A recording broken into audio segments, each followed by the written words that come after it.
Pemirsa, pemerintah memastikan terus akan mendorong penyertaan modal negara pada badan usaha milik negara secara selektif untuk memastikan efisiensi dalam pengolahan aset keuangan negara. Dan Menteri Keuangan pun memastikan pihaknya memiliki parameter yang menjadi pedoman bagi BUMN dengan menggunakan pendekatan klaster penyertaan modal yang diberikan sesuai tupoksi BUMN tersebut.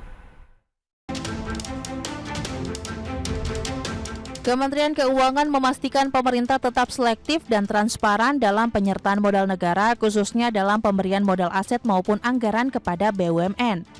Di tahun 2024, pemerintah kembali mengalokasikan PMN tunai maupun non-tunai sebesar Rp176,2 triliun yang diperuntukkan untuk mendukung dan mendorong kinerja BUMN.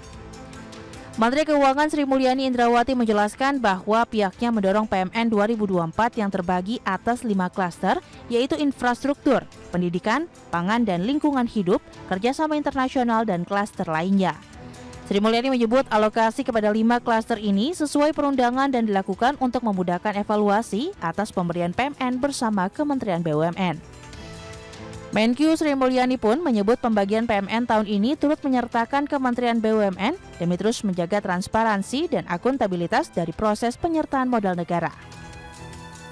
Juga mendisiplinkan kami di DJKN di dalam nanti menteri perlu atau tidak perlunya PMN, bagaimana untuk melakukan PMN yang cash non-cash maupun di dalam kita juga mengevaluasi dan memberikan dukungan atau bahkan kita memberi catatan terhadap rencana yang dilakukan oleh Kementerian BUMN terhadap BUMN tersebut.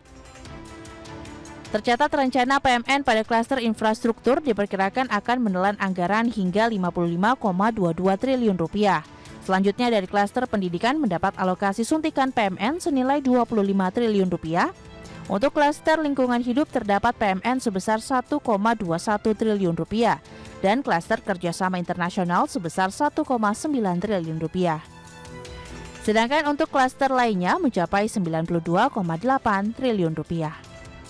Dari Jakarta, Rajo Patmo, IDEX Channel.